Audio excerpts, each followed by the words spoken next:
आज से करीब 4,500 साल पहले इजिप्शियंस ने एक ऐसा मैन मेड स्ट्रक्चर बनाया जो लोगों के लिए आज भी एक मिस्ट्री है, the great pyramid of Giza. 147 metre height होने की वजह से इस पिरामिड का रिकॉर्ड कोई भी नहीं तोड़ पाया था 4,000 साल तक। ये पिरामिड नॉर्थ, साउथ, ईस्ट और वेस्ट से परफेक्टली अलाइन है, जबकि उस दौर में तो कंपास ही नहीं थे। और जो पत्थर इस पिरामिड में इस्तेमाल हुए हैं, खाली एक पत्थर का वजन 2 टन से लेकर 80 टन तक है। अब 80 टन के पत्थरों को 140 मीटर की हाइट पर किस तरह रखा गया होगा, क्योंकि उस दौर में तो क्रेन्स और हैवी मशीनरी तो दूर की बात है, पहिए भी इन्वेंट नहीं हुए थे। लेकिन टेंशन ना लो, आज आपको फाइनली सब पता चल जाएगा। कंस्ट्रक्शन पे जाने से पहले आपको ये भी तो पता होना चाहिए कि इन पिरामिड्स को बनाया किस लिए गया था। देखो, इस चीज से तो आप भी एग्री करते हो कि टाइम में जितना हम पीछे जाते हैं उतना मुश्किल होता जाता है कि ये चीज क्यों बनी थी और किस तरह बनी थी। एक एस्टिमेट लगाया गया है कि ये पिरामिड ईयर 2560 BC में बनवाया गया था उस टाइम के रूलर फेरो खुफू ने। पिरामिड ऑफ गीजा के साथ उस लोकेशन पर 5 पिरामिड और भी मौजूद हैं।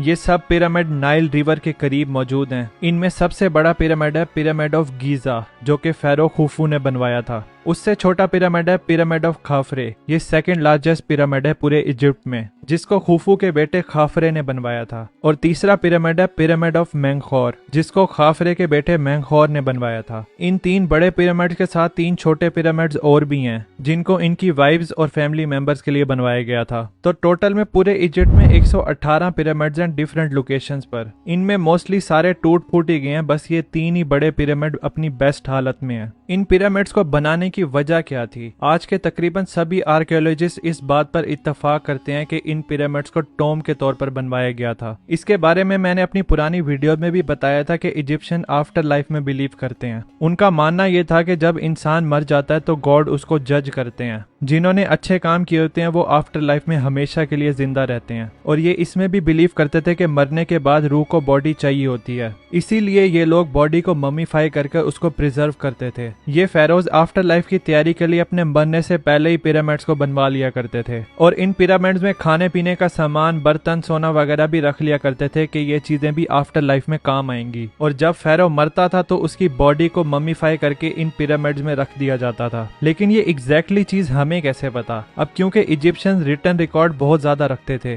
तो काफी सारे पिरामिड्स में साइन और राइटिंग की वजह से हमें ये सब पता चला है। लेकिन इस गीजा पिरामिड के अंदर कोई भी सामान नहीं मिला जो ये फेरोज मोस्टली रखा करते थे, बस ये एक ताबूत ही मिला है। अब 4,500 साल गुजर गए हैं, तो कोई ना कोई तो पिरामिड में आकर लूट गया होगा सामान को। अब ये तो आपको पता चल गया कि इन पिरामिड्स को क्यों बनवाया था। अब आते हैं मेन सवाल पे कि इनको किस तरह बनवाया गया था। अब हम सबसे बड़े पिरामिड की बात करेंगे, the great pyramid of Giza की। पिरामिड्स की कंस्ट्रक्शन के लिए इजिप्शियंस ने कोई स्पेसिफिकली रिटन रिकॉर्ड नहीं बनाया था, लेकिन उनकी राइटिंग और आर्ट से कुछ ना कुछ इंसाइट जरूर मिलती है कि वो इस तरह कंस्ट्रक्शन किया करते थे। The great pyramid of Giza को बताया जाता है कि यह 20 साल के अरसे में कंप्लीट हुआ था। 20 से 30 हजार लोग लगे थे इसकी कंस्ट्रक्शन के लिए, जो कि दिन में 10 घंटे काम करते थे। और इस पिरामिड को बनाने के लिए हाईली स्किल्ड लोगों ने काम किया था। मोस्टली लोगों के दिमाग में यही मिसकंसेप्शन है कि इसको स्लेव लेबर से बनवाया गया होगा, जिन्होंने बड़ी मजबूरी के साथ काम किया होगा, जबकि ये गलत है। वो लोग वेल फेड और हाईली स्किल्ड लेबर थे, तभी तो इतने बड़े पत्थरों को मूव कर लेते थे। पिरामिड ऑफ गीजा की कंस्ट्रक्शन के लिए सबसे पहला स्टेप था एक सूटेबल एरिया को ढूंढना। पहला है कि वो एरिया स्टेबल होना चाहिए, और दूसरा ये कि उस एरिया के करीब रिसोर्स की सप्लाई भी होनी चाहिए, जैसे कि लाइमस्टोन, जिसको इस पिरामिड में सबसे ज्यादा इस्तेमाल किया गया है। इस पिरामिड की कंस्ट्रक्शन के लिए 5.5 million ton limestone, 800 ton granite और 5 लाख टन मोटार का इस्तेमाल किया गया है। इन स्टोन के सोर्स की बात करते हैं कि वो कहां से मिले थे, तो मोस्टली लाइमस्टोन वहां पर पास में ही मौजूद कानों से मिल जाते थे।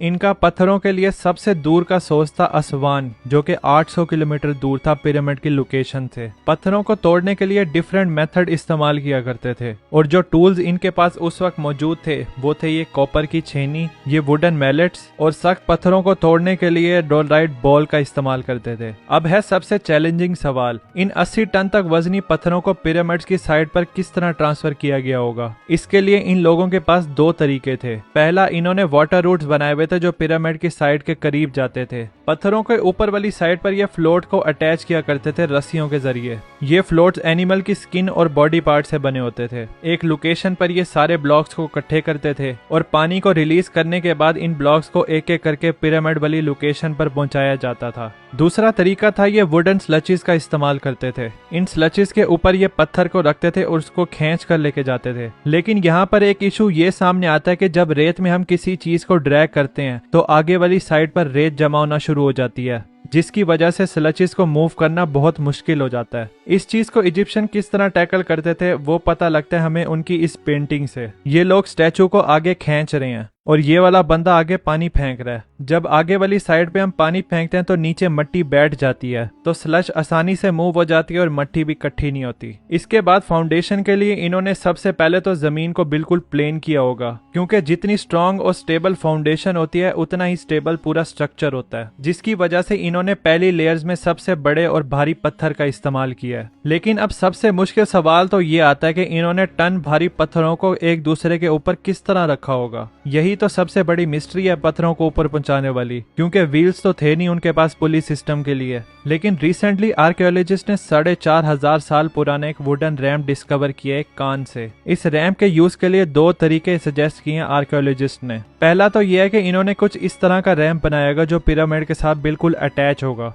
जब ये स्लोप बन जाता था तो ये लोग इसमें लकड़ियां गाड़ते थे और रस्सी की मदद से पत्थरों को ऊपर की तरफ ड्रैग करते थे। जैसे जैसे पिरामिड की हाइट बढ़ती जा रही होगी ये रैंप को और ऊंचा करके पीछे की तरफ लंबा करते गए होंगे ताकि पत्थरों को इजीली ऊपर ले जाया जा सके। कुछ लोग कहते हैं कि ये रैंप बिल्कुल सीधा था, कुछ लोग कहते हैं कि ये जिगजैग पैटर्न में था और कुछ लोग कहते हैं कि ये पिरामिड के साथ राउंड में रैप था। एक और मेथड भी सजेस्ट किया गया पत्थरों को ऊपर पहुंचाने के लिए, वो था ये लिवर सिस्टम। डंडे की एक साइड पर पत्थर को बांधना और दूसरी साइड पर सिमिलर वेट की मदद से उसको ऊपर पहुंचा देना, और इस तरीके से इन्होंने पिरामिड को लेयर बाय लेयर कंप्लीट किया होगा। नीचे के लेयर की पत्थरों को इन्होंने मोस्टली ऐसे ही रखा है क्योंकि वो साइज में बड़े भी थे और भारी भी थे। बाकी ऊपर वाली लेयर्स पे इन्होंने मोटार यानी गारे का इस्तेमाल किया है ताकि पत्थर एक दूसरे के साथ अच्छी तरह पैक होकर रहें। इसी की वजह से ये स्ट्रक्चर 4,500 सालों से टिका हुआ है अर्थक्वेक आने के बावजूद भी। इस पिरामिड को खूबसूरती देने के लिए इन्होंने एक्सटर्नल लेयर को व्हाइट लाइमस्टोन से बनाया था और इसके कैप वाले एरिया में गोल्ड की माइनर कोटिंग भी की गई थी। एक सनी डे में उस टाइम पीरियड पर यह पिरामिड कुछ इस तरह दिखाई देते थे,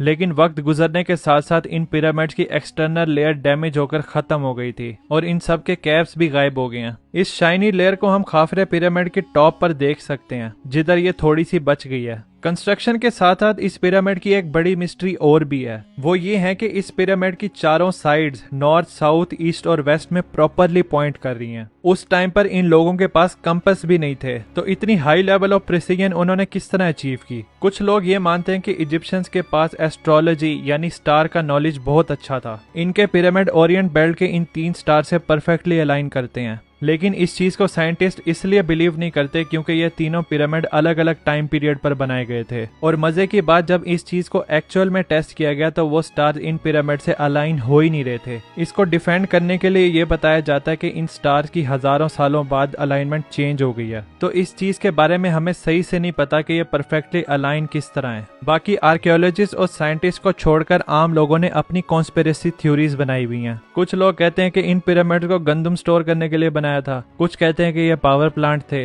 और कुछ लोग तो इवन ये भी बोलते हैं कि इनको एलियंस ने बनाया था, क्योंकि इतने पहले इंसानों के बस की बात नहीं थी इन पिरामिड्स को बनाना। अगर एलियंस नहीं बनाना था तो वो अपनी एडवांस स्पेसशिप से इन पत्थरों को रेगिस्तान में एक दूसरे के ऊपर रखकर पिरामिड बनाते या फिर कोई एडवांस सिविलाइजेशन बनाते। खुद सोचो। Thanks for watching.